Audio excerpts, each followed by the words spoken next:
Hello, everyone, and welcome to Slash Film Daily for June 22nd, 2018. On today's episode, we're going to be talking about the latest film and TV news. This is Slash Film's senior writer Ben Pearson, and joining me today are writers Hoai-Tran Hey everyone. and Chris Evangelista. Hello. All right, guys, let's jump into the news today. Let's start it off with Roseanne. HT, what's the latest in the ongoing Roseanne saga? So Roseanne will go on without Roseanne. The Roseanne series, which are canceled after Roseanne Barr, the star and executive producer, fired off a series of racist tweets, will be moving on forward at ABC as a spin-off, tentatively titled The Connors.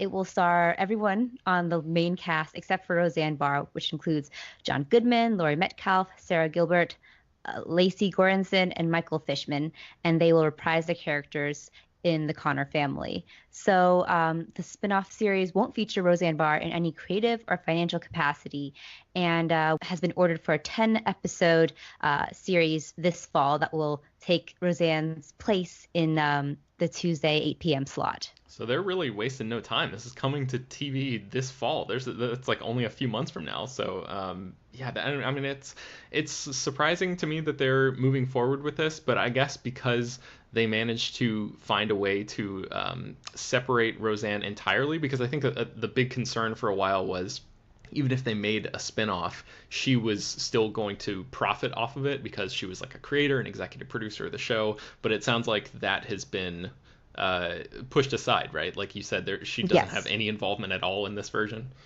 Yeah, she has stepped back from having any involvement. The executive producers Tom Werner and Roseanne Barr released a statement saying that Warner Entertainment would produce the spinoff for ABC, but Barr would not have any involvement.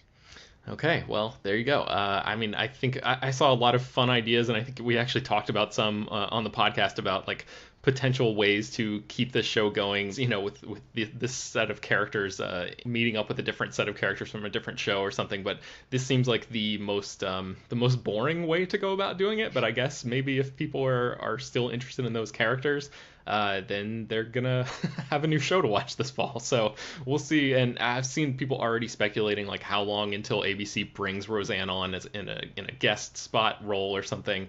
HT, do you think she's actually going to? Do you think they're going to kill off her character, or do you think that ABC is going to leave the door open for potentially bringing her back in some capacity? Because America has a pretty short memory. They do. ABC actually released a sort of short description of what they'll do. They described it as a sudden turn of events, which, again, is incredibly vague, but it feels a little bit more ominous, I think, than just kind of leaving the door open for her to come back. So I am on the side of them probably killing her off. It seems like the best way to do if they really want to separate themselves from Roseanne Barr as a person. Mm-hmm. So yeah, I think that'll probably be the case. And besides, I'm not that surprised about them moving forward with the show just because it was such a massive hit, and there is still some goodwill around it despite everything that Roseanne Barr has become. Right. All right. Well, let's move on to a different TV series, and that is The Terror Season 2. This is a renewal that I don't think any of us really saw coming. Chris, you watched the first season of this AMC series and liked it quite a bit. Tell us about the second season. Yes, so the first season of The Terror was completely self-contained, and it was adapting a novel by Dan Simmons of the same name. And this is sort of a spoiler, but not really, because it's based on a true story. But, you know, everyone on the show dies by the end of the series because it's based on this 1800s expedition to the Arctic where everything went very wrong. But they add a supernatural element to the story, to the true story. So, you know, with that in mind, while I was reviewing The Terror, because I got the episodes months before the show actually aired, I had assumed like this is like a one and done sort of mini series, but AMC is actually, they're turning it into an anthology show, sort of like American Horror Story, where every new season is a completely different story. And so they just renewed The Terror for season 2, and season 2 will be set during World War II and center on an uncanny specter that menaces a Japanese American community from its home in Southern California to the internment camps to the war in the Pacific. So this is very interesting. I mean, you know, it's a touchy subject, and I really hope they approach it in a respectful way. But at the same time, I haven't really seen many shows or movies that focus on this particularly dark part of American history where during World War II, the American government interned Japanese Americans in these camps, and it's this blemish on history, and it's also unfortunately sort of timely with what's going on in America right now. So for them to have this as their subject for the next season it's both gutsy, and I'm also hopeful they approach it in the right way, because if done wrong it could backfire. But as a fan of the first season, I'm very excited to see where they go with this. So the showrunners for the first season are not coming back for season 2, is that right? Yes, they're moving on to other things. Two of the people who were the executive producers on the first season are now moving into the showrunner position, and Ridley Scott is also still involved as an executive producer. Okay, well, yeah, we're looking forward to a surprising second season from The Terror. I mean, this is like anthology shows seem to be all the rage right now. Chris, with as self-contained as that first season was, do you think they're going to try to recapture some of the same tone, or does it feel from the description of the second season to you like they're gonna maybe just change things up completely? What do you think?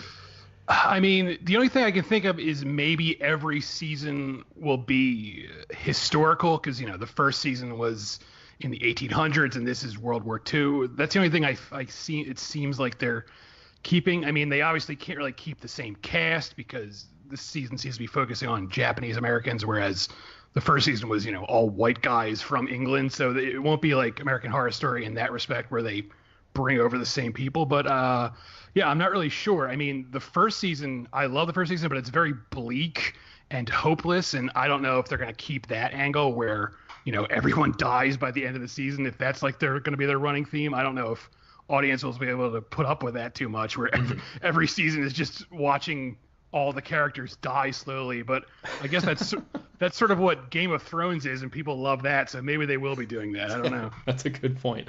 All right, so we've spent a lot of time this week talking about the different movie ticket subscription services that are floating around out there and all the different options and stuff. HT, we haven't really talked about Sinemia lately. What is the latest with them? So Sinemia recently released a new spate of plans that kind of comes on the heels of MoviePass's deal yesterday, in which it would introduce surge pricing for options like bringing a friend or going to 3D or IMAX. And now Sinemia has sort of responded to that by announcing a family plan. So you can purchase plans for from 2 to 6 people, and the plans vary based off of how many tickets you plan to buy per month and how many people per month. But the cheapest plan is $8.99 for 2 people for 2 tickets, and then the most expensive plan is $89.99 for 6 people for a total of 12 tickets, including 3D films and IMAX films. So Sinemia is one of those companies that sort of seems like they're like nipping at the heels of a lot of the bigger players in this realm right now. And, they're sort of like, we were sort of joking a little bit in the Slack how they sort of seem like they're the people who are like piping up during the conversation, even though nobody really invited them to the table, so to speak. But I mean, I have to say that I think, and you laid all this out really well in the article that people can click on in the show notes and visit it at slashfilm.com. But I think this is worth talking about because we've talked a lot about the AMC plan and the MoviePass plan and stuff, but Sinemia really seems like their offerings rather might be the best deal for families out there. And that's like, I assume we have a lot of families, people who are in families listening to this episode, and some of the AMC stuff might not work as well for them, but it seems like Sinemia that's like the niche that they're trying to fill. Do you get that vibe, HT? I definitely think so. They actually introduced their Bring a Friend feature before MoviePass did, about a month ago. So now they're kind of trying to get in on that hype of MoviePass, like you said. But I do think these family plans are more conducive to actually bringing groups in to see a movie, because that's, I think, the big drawback of MoviePass. I have one, as do my mom and my dad separately. And sometimes we go to see a movie together, but it's kind of a pain to have to buy tickets separately and then be like, oh, I'm going to get this number seat. You get this number seat right next to me. Just hope no one else buys it right when I'm buying it. So Yeah. that's the annoying thing about MoviePass. And even like Bring a Friend does allow you one person, but it's not, a whole family or just like even a group of friends. And this family plan is great, not just for family, but for friends as well. Yeah, for sure. So I'm sure we'll be keeping everyone apprised of all of the latest updates in the movie ticket subscription service wars that are going on right now. Chris, we don't really talk too much about casting stories on this podcast because, frankly, they're not that interesting. But this one I thought was kind of cool. Tell us about Anthony Mackie and Frank Grillo's latest project. Yes, so Anthony Mackie and Frank Grillo, who have both appeared in the MCU, are joining forces for a new Netflix movie called Point Blank. It's a remake of a French movie of the same name. It's about a nurse who has to he basically gets forced into a life of crime when a criminal kidnaps his wife and holds her hostage. I haven't seen the original film, but I'm interested in this because I like both Anthony Mackie and Frank Grillo. They're both good at what they do respectively, and I'm most interested because Joe Lynch is directing the film, and he's not a household name, but he makes these really cool indie genre films. He made a film called Everly starring Salma Hayek, which I don't think a lot of people have seen, but it's streaming on Netflix, and it's a very interesting action-packed film. And he also made this really good horror comedy called Mayhem, which is streaming on Shudder right now. So I really like his work. And while I'm not always a fan of the idea of remaking a foreign film so soon after it was released in English. Like the original film came out in, I think, 2010, which is not that long ago. The Joe Lynch involvement has me interested in this. Yeah, I actually saw the French version of this movie, Point Blank, when it came out in 2010, and it strikes me very much, or struck me then. I haven't revisited since, but it very much as like a B movie, basically, and that kind of sounds like what Joe Lynch is best known as as a filmmaker. Sort of taking like maybe concepts that are like maybe high concept premises and applying his certain style to them. Is that right? I don't think I've really seen too many of Joe Lynch's movies, but it sounds like you're a fan. Yeah, he definitely traffics in very entertaining B movies. Like Everly is set entirely basically in one apartment where Salma Hayek has to keep shooting people who keep trying in to kill her, and Mayhem is set in this world where this virus turns people into violent lunatics, and it's set in an office building, so it's like coworkers attacking each other. So these are very like high concept, silly ideas, but he knows how to handle them really well. So I like what he does. Yeah, Point Blank is it's an interesting movie. It's like this guy, his wife is kidnapped in front of him, and it's like he has to go all across a whole city to get her back and like do these tasks for the people who have kidnapped her. So it sounds like maybe this is an opportunity for him to sort of expand his scope a little bit from those like one room or one building setting kind of movies that he's been working in lately. And I really like Anthony Mackie and Frank Grillo. Grillo is one of those guys that I think, like Lynch, like you were talking about, he's not really a household name, but he always does solid work. So I'm excited about this pairing, and we'll have to see how this one pans out. The only thing that I'm slightly hesitant about is that it sounds kind of similar to another French movie called Sleepless Night that came out a year later in 2011, and that movie was just remade into a film called Sleepless that starred Jamie Foxx, and so like the American remake was apparently terrible, and I didn't see it, but so I can't speak to it exactly, with any sort of authority on my part. But I got really terrible reviews and was, nowhere near as good as the original, according to anyone who actually saw it. So hopefully that won't be the case with this movie, but we'll have to see what happens there. Let's move on to our next story, and that is another Netflix project. Chris, tell us about the renewal of a popular Netflix TV series.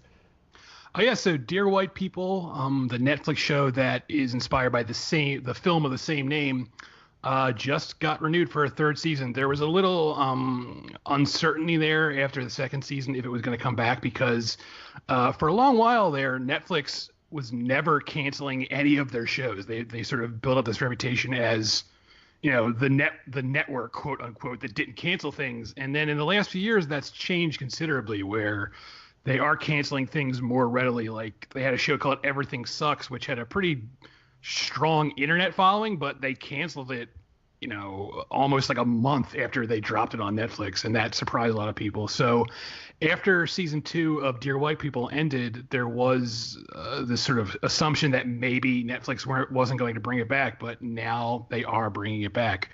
And in between, the show's creator, who also directed the film, Justin Simien, is going to be making a horror movie in between seasons, which also sounds pretty cool, called Bad Hair, which we wrote about. So, yeah. Yeah, that's great stuff. Dear White People is one of Netflix's best original shows, I think, at least from the stuff that I've seen. I caught up with the second season as soon as it debuted earlier this year, and I talked about it on an episode of the podcast, so you guys can go back and into the archives and listen to that if you want, but it's really fantastic. If you haven't gotten a chance to check this out yet, I would highly, highly recommend it. Let's move on to our next story, and that is The Man Who Killed Don Quixote, the ongoing saga of Terry Gilliam's long-delayed, long-awaited movie that he's been trying to make for like 30 years or something.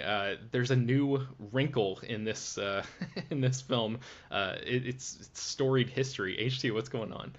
But a good wrinkle. So earlier this week, we reported that Terry Gilliam had lost the rights to The Man Who Killed Don Quixote in the long and drawn-out legal battle between him and his former producer, Paul Branco, who had sued him over the rights after an alleged breach of contract.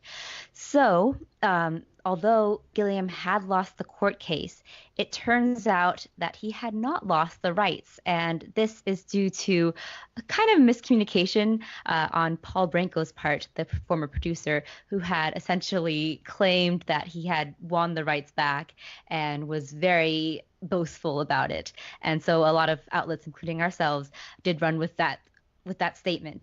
But current The Man Who Killed Don Quixote producer Mariela Busuievsky, I'm very sorry for mispronouncing that, is here to clarify that is not true. Terry Gilliam still holds the rights to The Man Who Killed Don Quixote and is currently looking for a U.S. distributor for the film. So how did this happen? This guy did he misunderstand the legal case and he just wandered around saying that he won when he really didn't? Or how does something like this happen? Well, what happened was Branco did win the Paris court case, and Gilliam had to pay him a fine of about 10,000 euros. But the rights stayed with Gilliam because they didn't shoot a single frame under the contract that Branco and Gilliam had originally drawn up. It was under the new producer. I see. So okay. Because of that, the rights were retained by Gilliam. Okay, so he won the case, but it was just a financial payout that he ended up winning, not the actual rights to the movie. Exactly. Okay, I gotcha. All right, well, yeah, I mean, I'm glad that Terry Gilliam has the. I was joking a little bit in our Slack channel earlier. Like at this point, it almost feels like all of these back and forth stories about this film are like manufactured to create drama for another documentary that may or may not be in the works about the. I think they actually didn't we write about that? Do you guys know? Are they making another documentary about this? Because they already made a really famous one called Lost in La Mancha that was about one of the early attempts to get this movie off the ground. Do you know if they're making a follow-up documentary? They are. The same guys who made that film are making a new one. Yeah. Okay. Yeah, I thought I heard that.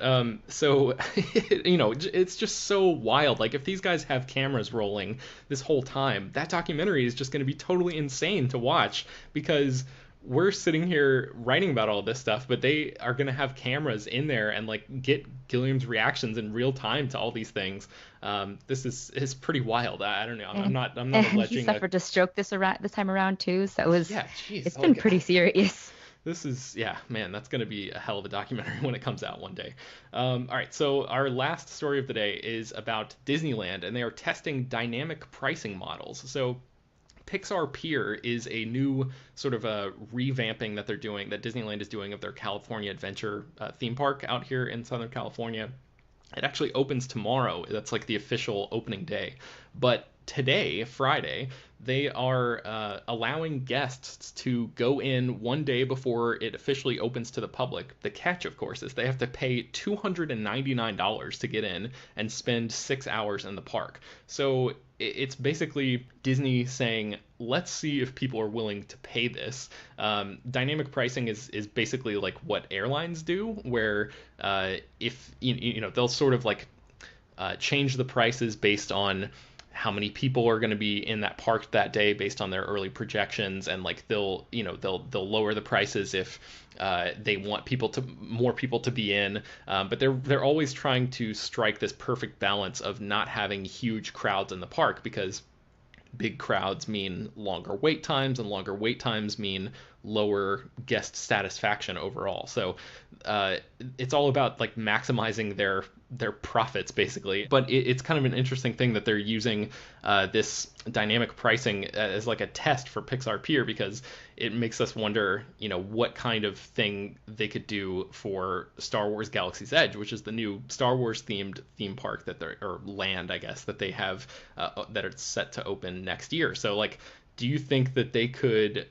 I mean, I know you guys probably aren't as big. I was hoping that Jacob or Peter would be on this episode, because those are like the two big theme park guys that we have at Slash Film. But do you guys, even as maybe not regular theme park goers, do you think that that Star Wars fans would pay, $1,000 a day for a limited attendance preview of the Star Wars Galaxy's Edge parks? Do you think that Disney could do something like that and actually, I guess, get away with it? Unless part of that ticket involves remaking The Last Jedi. Oh God. I don't know. $1,000 is a lot, but people have shelled out more for less, and I think that part of that immersive experience a lot of Star Wars fans would really enjoy. Yeah, I mean that's like completely speculative on my part. Disney they've not announced anything. Just to be clear, they've not announced that they're going to charge $1,000 a day for a limited attendance thing. I was just wondering if like that might be, if going down this dynamic pricing testing model road is, if at the end of that road something like that actually lays at the end. I wonder if they could do something like that, because like Universal Studios has been using dynamic pricing since the beginning of this year, fluctuating prices, like I said, based on those projected crowd levels. Chris, do you have any thoughts about these tactics that Disney is testing out here?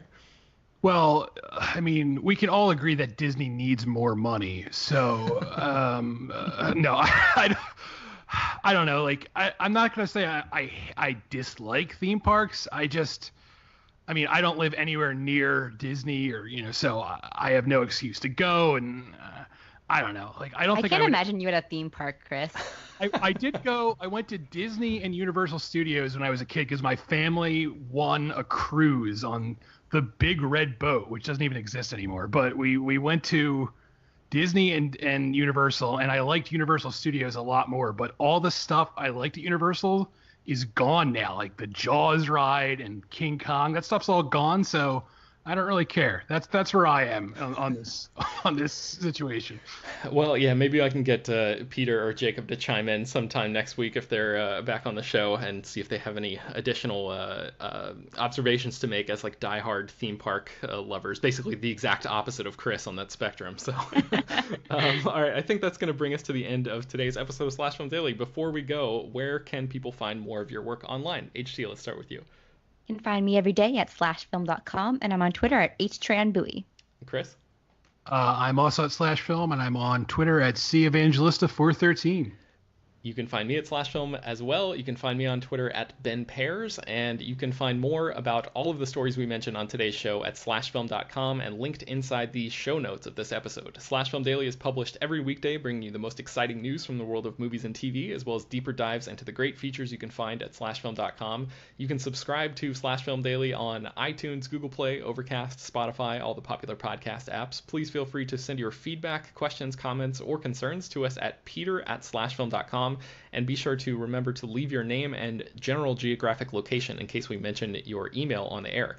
Rate and review the podcast on iTunes if you can. Tell your friends about the show and spread the word. Thanks for listening, everybody. We'll see you on Monday.